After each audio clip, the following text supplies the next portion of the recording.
హైదరాబాద్ రవీంద్ర భారతిలో తెలంగాణ సీఎం కేసీఆర్ మాట్లాడుతున్నారు. లైవ్ చూద్దాం. కలిసినప్పుడల్లా అన్న పీఆర్సీ అని నిన్న అనుకుంటే బహుశా నిన్న లిఫ్ట్ దిగుతుంటే కూడా చెప్తానే ఉన్నాడు. చెప్తుంటే చెప్పిన దేవి ఇదంతా ప్రాబ్లం ఉంది, ప్రకటన చేసుకోవచ్చు, ఎప్పటి నుంచి ఏ టైం నుంచి దాన్ని ఇవ్వాలి ఏందనేది కూర్చొని మాట్లాడదాం. ఫైనల్ అయింది. చాలామంది ముఖ్యమంత్రి చేయని పని నేను చేసిన. స్వామి కూడా బయటపడ్డాడు కానీ నేను పడదలుచుకోలేదు.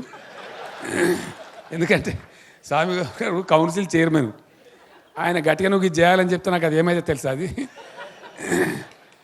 అది ఆదేశం లాగా అవుతుంది. అది కౌన్సిల్ చైర్మన్ కాబట్టి డైరెక్షన్ అవుతుంది, కోర్టు డైరెక్షన్ ఇచ్చినట్టు.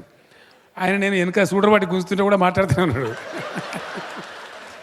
మా కోదండరామ్ సార్ కూడా నవ్వుతూనే ఉన్నాడు, స్వామి కూడా దంచుతున్నాడు అని చెప్పి. అంటే మీ మధ్యకు వచ్చే వరకు ఆయనకు ఒళ్ళు పులకిరెచ్చిపోయి 35 సంవత్సరాల అనుబంధం కాబట్టి నేను కౌన్సిల్ చైర్మన్ అనే మాట కూడా, కౌన్సిల్ చైర్మన్ అంటే అసెంబ్లీ స్పీకర్ కంటే కూడా పెద్ద ప్రోటోకాల్ ఆయనది. ఇంకా అది పెద్దల సభ. ఫస్ట్ కౌన్సిల్ ప్రోటోకాల్ మర్యాద పాటించాల్సి వస్తే ఫస్ట్ కౌన్సిల్ చైర్మన్ ఉంటాడు, దాని తర్వాతనే అసెంబ్లీ స్పీకర్ ఉంటాడు. అంటే స్వామిగౌడ్ గారు అసెంబ్లీ స్పీకర్ కంటే కూడా పెద్ద మనిషి, ఆశామాష మనిషి కాదు. మీరు కూడా మునిపోలే సామాన్య అంటే నడవదు. మరి నేను ఇట్లా మాట్లాడుతున్నా కానీ కౌన్సిల్కి పోతే సార్ తమరు ఎట్లా చెప్తారు సార్ అంటారు. నేను కూడా స్వామిగౌడ్ గారిని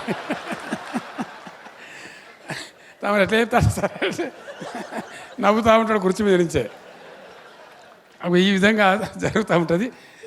కలిసి పని చేసినాం కాబట్టి ఆ ఇంటిమసీ ఉంటుంది, న్యాచురల్గా ఆ ప్రేమ ఉంటుంది, ఆ ఇంటిమసీ ఉంటుంది, ఆ సాన్నిధ్యం ఉంటుంది. అది మనందరి అదృష్టం.